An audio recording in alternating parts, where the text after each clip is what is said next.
আসসালামু আলাইকুম এভরিওয়ান, সবাই কেমন আছো? আশা করি সবাই ভালো আছো। আলহামদুলিল্লাহ, আমিও ভালো আছি। আজকে একটা ইন্টারেস্টিং এবং খুবই মজাদার একটা ভিডিও নিয়ে হাজির হলাম, কারণ আজকে ভিডিওটা একটু গ্রামে করা। গ্রামটা হলো আমার ফুপি বাড়ি, জায়গাটার নাম হচ্ছে বরিশাল পিরিজপুর। আমরা অনেকেই হয়তোবা জানি যে বরিশাল জেলাটা কতটা সুন্দর এবং এখানে গাছপালা সবুজে ভরপুর।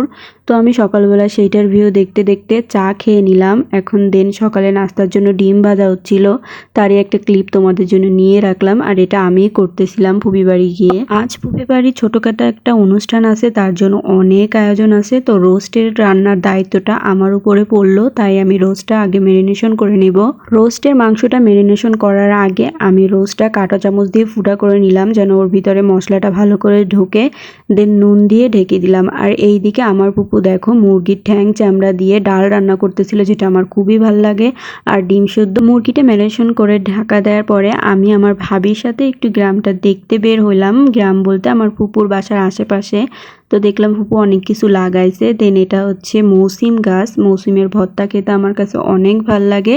অ্যান্ড দেখি গাছে অনেক মৌসিম হয়ে রয়েছে। আর সব থেকে আকর্ষণীয় ব্যাপারটা হচ্ছে চালতা। গাছে এত পরিমাণ চালতা হয়েছে, পিরিজপুর জেলার এদিকে যেমন সুপারি চাষ হয় তেমনি চালতা চাষ হয়। তো আমার ফুপুর প্রত্যেকটা গাছেই এমনভাবে চালতা হয়েছে, ফুপু বলতেছিল এটা নাকি ব্যাপারীরা এসে প্রত্যেক বছরই নিয়ে যায়। বাড়ির চারপাশটা ঘুরে এসে দেখি ফুপু এখানে ডিম ছোলা শুরুও করে দিছে। যাই হোক, সকালের নাস্তা খাওয়ার পরে আমরা সবাই মিলে আবার কাজে লেগে গেলাম। তোমাদের আগেই বলছি বাসায় একটা অনুষ্ঠানের কথা আছে, এই জন্যই আগে ভাগে সবাই রান্না বান্না চড়িয়ে দিল। তো 2 রকম মাংস আনা হয়েছিল, একটা হচ্ছে খাসির মাংস, একটা হচ্ছে গরুর মাংস। এদিকে চিংড়ি মাছ, ডিম আর রোস্টও আছেই। তো এদিকে দেখলাম ফুপু হাতে মাখিয়ে মাংস রান্না করবে, তার জন্য সব তড়িঘড়ি করে জোগাড় করে নিচ্ছে। আর আমার ফুপুর হাতের রান্না কিন্তু অনেক মজা। আমার ফুপা কখনো আমাদের বাসায় বেশি বেড়াইতে যাইতেন না, তার কারণ তার বউর মতো নাকি কেউ এত মজা করে রান্না করতে পারতো না। তাহলে বুঝতেই পারছো কতটা টেস্টি। তো আমি একটু শিখতে চাচ্ছিলাম যে ফুপু কিভাবে রান্না করে, যার জন্য আমার ফুপা সারা জীবন এতটাই প্রশংসা করলো। যদিও প্রত্যেকটা হাজবেন্ডের কাছে তার বউর রান্না সব থেকে বেস্ট, তবে এটা আমাদের যুগের জন্য। ওই যুগে এতটা প্রেম ছিল না, যেটা সত্যি সেইটাই বলতো। হাতের রান্না ভালো ছিল বলে তাই ভালোই বলতো।